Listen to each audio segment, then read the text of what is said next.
This is the Information Brief, a Holyoke Media service with the most recent updates of relevance in the city of Holyoke and the Pioneer Valley. I'm Aaron Vega, and this is the information for Wednesday, April 29th of 2020.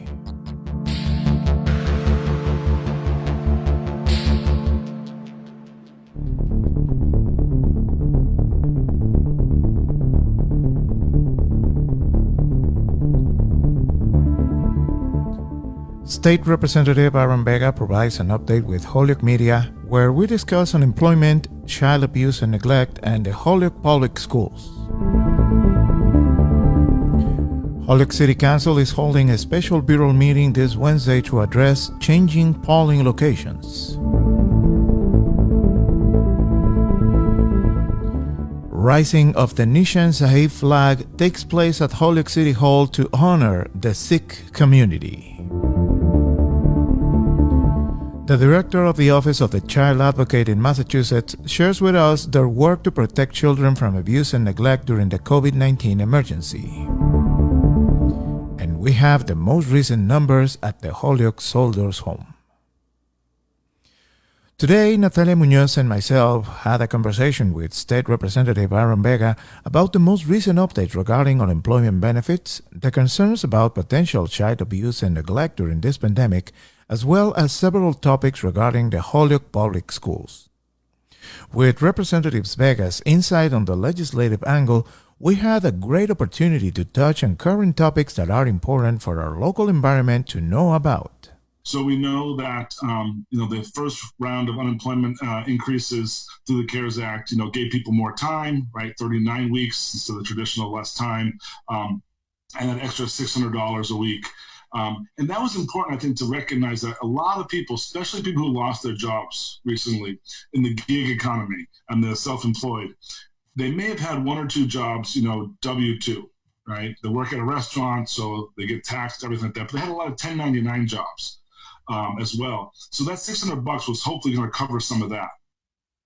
This new sort of state program, the pandemic unemployment assistance, is trying to go back to that group of people who predominantly are independent self-employed, gig workers, and give them support. And so with that, two things to think about. One, this is something we heard right from the beginning of the pandemic and the crisis, and we knew we had to get there. So it took us a while to get there, lots to figure out.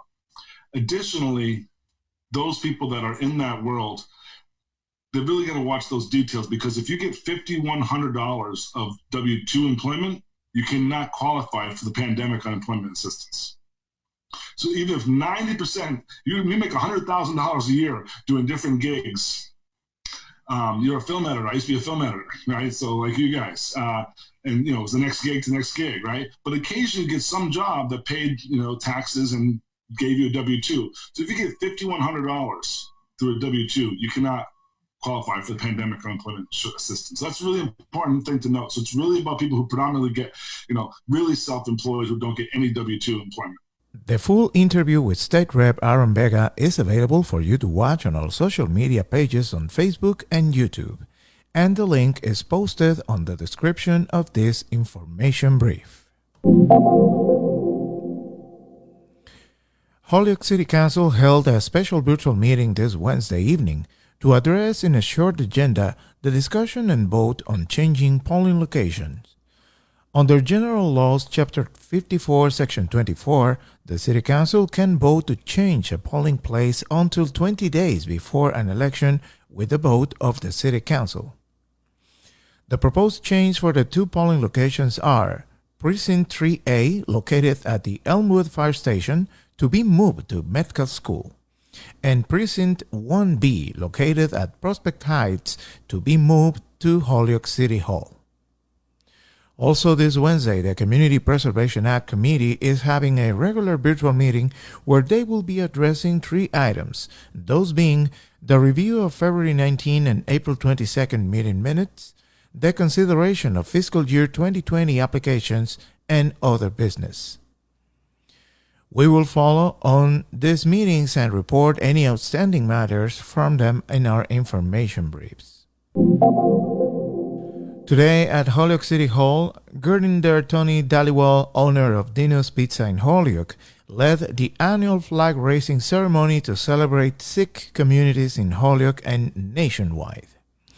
The Sikh community has been active in helping people through the pandemic by providing meals in the tri-state area as well as here in the city of Holyoke. April 29th is recognized as the Sikh Declaration of Independence Day, and the city of Holyoke has been honoring the Sikh community in previous years as part of the diversity of cultures and heritages that make the city of Holyoke what it is today. So we are here to raise our flag today, and we know we having a crisis with Corona COVID, and the Sikh community is doing whatever they can do, like in New York, Connecticut, Oklahoma, California, Massachusetts, some other state. Well, we have a website where people reach us if they need food, if they need any kind of help. At New York, we did almost over 30 to 40,000 meals, and every other day we send 10,000 meals. I think that was Monday. Monday we did New York, in Queens, Bronx, Brooklyn, and New Jersey. And yesterday we started Soldier Home, giving all the food for them. We did pizza for them yesterday. At today 11:30 we're going there to give them pizza and the weekend. So anybody out there, if they need any help, reach us. We can do whatever they in our power to reach you guys. If you need anything, we'll be there for you. Tony urges anyone and all who need a meal to not hesitate to call him at his business at 413-315-6590. With reporting and images by Natalia Muñoz. In an interview with the Colectivo de Medios Latinos, integrated by different local media professionals from New England Public Media, El Pueblo Latino, part of the Republican newspaper, and Holyoke Media, the director of the Office of the Child Advocate, Maria Mosaires, shared with us information about how the office and the state are working to take care of possible cases of child abuse and negligence. We have seen at least a 50% reduction in the number of calls coming on a weekly basis to the Department of Children and Family. And that's because the people who traditionally call are teachers and daycare workers. So what we are asking people to do, this is where we want the community to really be the eyes and ears for our children. So just like when we have a snowstorm and we ask neighbors to check on elderly people, what we're asking community members, community organizations, religious organizations that support our communities to reach out to their members, reach out to their neighbors, and just ask the question, how are you doing? Do you need help? Do you need food? And what we're asking is that people direct family members to call 211, which is the state's response line for assistance. And reaching out to 211, we will be able to connect families to the help that they need in order to prevent abuse or neglect or other forms of maltreatment. You can see the full interview of the Colectivo de Medios Latinos in our Facebook page. And regarding the Holyoke Soldiers Home, the numbers provided by the state as of this Wednesday are: testing results of all residents. 80 veteran residents have tested positive. 55 veteran residents have tested negative. 9 veteran residents have pending test. Of all residents, 105 are on-site, while 39 are off-site. 31 residents are at a dedicated skilled nursing unit at Holyoke Medical Center, and 8 residents are receiving acute care off-site.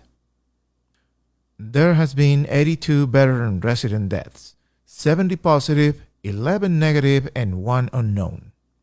Today's update includes 2 deaths, both positive with do not resuscitate and do not hospitalize orders. And 81 employees have tested positive.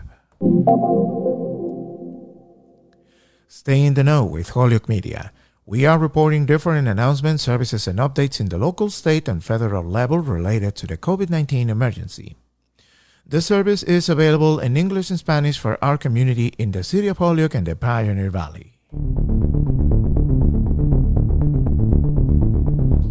This is the information we have for today.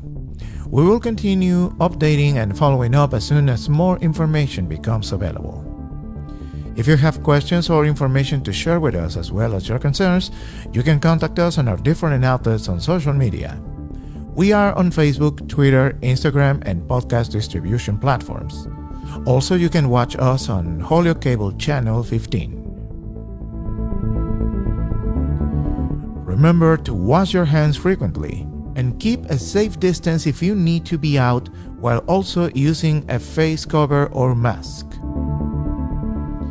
This has been the information brief for April 29th of 2020. I'm Johan Vega, and you are watching Holyoke Media.